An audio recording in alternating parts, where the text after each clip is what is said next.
Welcome to the fourth episode of Hot Boxing Talk for 2016. In this episode, we spoke to Cyril Lahong and Hayden Jones about the international heavyweight scene, specifically in the UK, and we caught up with boxing champion Francois Mabola. This is the fourth episode of Hot Boxing Talk. It is that time of the afternoon and of the show when I speak to Hayden. Cyril, Hayden, let me start with you. Let's keep it local first. South African heavyweight champion Anton Nol, at the age of 47, makes a defense of his South African heavyweight championship against Sithimbili August. Your feelings on the fight? Yeah, it's been a while since we've seen a South African SA title fight in the heavyweight division, and it's quite time. Sithimbili August would probably perform better if it was in the month of August. Now that it happens in February, how does he fare? I think it's an easy one for Antonel. I just don't see anybody beating Antonel. As old as he is, he's still the best fighter in the country. Osborne Mashimani, former SA champ, they fought twice, won a piece. They fight now, who wins? Actually, that's one guy who beats Antonel. I think that's a fight that has to happen though. Let's keep it with the heavyweights. Tyson Fury is rumored to be fighting Klitschko. It's not confirmed yet, but here's the big news, right? Charles Martin fighting Anthony Joshua from the UK. Big news for UK boxing and globally as well. What does it mean for heavyweight boxing? Well, it's good that Anthony Joshua is finally joining the Big Boys League. It's been a while now. Hearn's done a very good job promoting him, bringing him up through the ranks, doing it the right way. That's how you're supposed to promote someone, if anything. And it's a good fight. Charles Martin, being a southpaw, is going to be awkward, but in saying that, I still believe that Anthony Joshua has the beating of him, and maybe by knockouts. And that's my next question. Do you think this fight for Anthony Joshua, 15-0, 15 knockouts, big strong guy, got buckled in his last fight against Dylan White, is he ready for the step up for the championship of the world? But we all know who the real champion is, Tyson Fury. Is he ready for Charles Martin? For Charles Martin, yes. For world championship, no. And I say that although Charles Martin is a champion, I don't think he's ready for guys like Deontay Wilder and Tyson Fury yet. So, yeah, it'll be interesting to see what he does after the fight. Give me your prediction for the fight. Joshua by knockout. Round? I think Martin's going to present a bit of problems with us being a southpaw. Okay. So I'm saying, let me go for round 7. I think a bit earlier, 4 or 5. The fact that David Haye is in the mix now, all of a sudden the heavyweight division, specifically in the UK, is exciting. So, Tyson Fury, David Haye, they were supposed to fight initially. Haye got cut. Who wins that fight now and why? Look, I know you guys were going to say Tyson Fury is too quick and stuff, but I mean, not Tyson Fury, David Haye. Yeah. But I'm inclined to go for Tyson Fury. I mean, because of his size and stuff. He's a really big guy and he's really awkward, and he's just shown himself against Vladimir Klitschko. Your opinion, David Haye, Tyson Fury, if it happens? I think David Haye takes it. He's too smart, too quick, and I think Tyson Fury's size just more space for him to hit shots, to land shots on. Should Anthony Joshua win this fight, which is expected to do Tyson Fury himself, who wins that fight? You know, I'm a big fan of Anthony Joshua. I think it's a bit too soon. At this stage, we're looking at Tyson Fury. He's fought the world level, so Tyson Fury at this stage. Your opinion? Tyson Fury now, a year and a half from now, Anthony Joshua. Let's keep it in the UK. Super fight coming up this weekend. Scott Quick against Carl Frampton. Massive fight, unification. We all know the champion, Rigondeaux, is the man to beat, but who wins that fight and how? It's an interesting fight because Frampton's actually stepping into, I know they're both British, but they're stepping into Scott Quigg's background in Manchester. It's going to be a great fight. However, I do have Frampton winning the fight.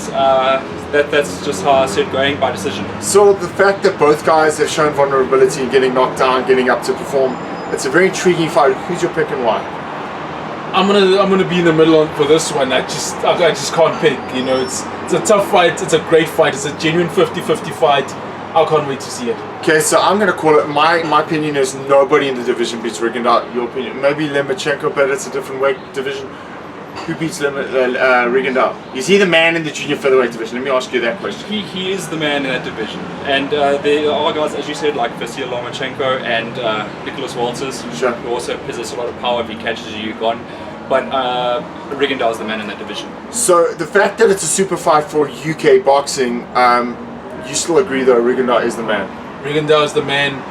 I think I heard somewhere that Walters and Lomachenko are gonna fight soon. I don't know when, but yeah, I think that would be nice to see those two fight, and then whoever wins fighting Rigondeaux. But I think Rigo is the man. Rigondeaux is the man, and these are the two gentlemen, and they have spoken right here on Hot Boxing Talk. It is France Romebola, the WBF and WBA Pan-African Junior Middleweight Champion, WBF International Junior Middleweight Champion. Welcome to the show. You're going to fight against the Bulldog, Mhlongo. Yes, sir. There's been a lot of talk on social media that you're going to do this, he's going to do that. Tell us your prediction for this fight and how's it going to go? Mhlongo is a tough fighter, and then I believe he's going to come. He's going to try to come more often and then try to throw more heavy punches.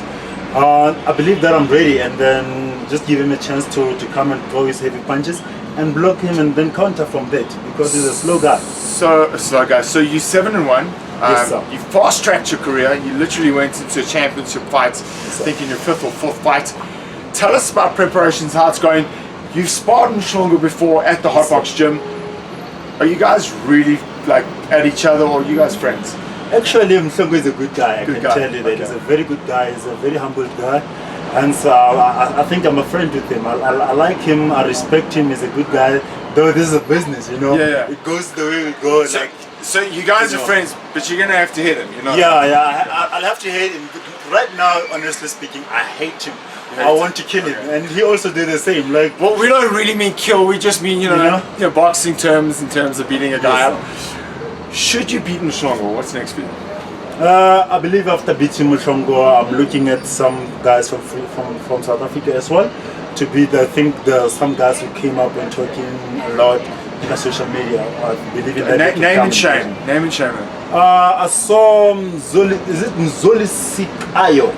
He's quite confident that he can come and fight me. But he's a Cape Townian fighter, right? From Cape Town. I don't even know where he come from, but the way he's been talking, you know what, he's quite confident. And some guys as well. And I believe I also want to come back and then make a revenge for my first loss at the professional level, which is in Zuopolo. He's from Eastern Cape. And then fight those guys and then go international possibly. Maybe before I can go international and come back and then poke them and fight them, you know. France Romebola, your boxing career is over in 20 years' time, for example. What do you do? What are you doing with your life? So currently I'm into the personal training, but then as a young man who wishes to go further with the sports, and then in the sports I'd like to see myself owning a gym, owning a promotional company. Anyway, promotional company I'm trying to build up, and then see what can I come up with for especially the young guys, especially in the amateur level, and then later on in the stage possibly I might go into the professional level as well. Your prediction? Yes. For next Friday? Yes, sir. How's it gonna end? Make a prediction. I want your prediction. I'd like to knock him out. Definitely. I want knocking him out. I mean, give us a round. Tell us how it's gonna happen. What's gonna happen? Tell us. Okay, definitely. Round number 8 or 9 round, 9th round. Take him out. He will be tired. He will be desperate to come and knock France out, because he'll be losing all those rounds from the first round till number 8, and then as soon as he starts to be desperate, France comes in, boom, flat out. It's fighting time for France Romebola. Catch him on the 26th in Bloemfontein, in Kimberley, when he challenges the Bulldog, Mhlongo. That's France Romebola chatting to us right here on Hot Boxing Talk. Yes, sir. So the 4th episode of Hot Boxing Talk comes to an end. Now, Wednesday, 12 o'clock, if you're in the Johannesburg, Glen Hazel area and you've got nothing to do, come up to the Hot Box Gym. We're having an open media day for Paul Kamanga, Heki Butler, Grant Farij, Warren Jabir. It's all happening here at the Hot Box Gym, 12 o'clock. So be here or be square. This is the 4th episode that comes to an end of Hot Boxing Talk.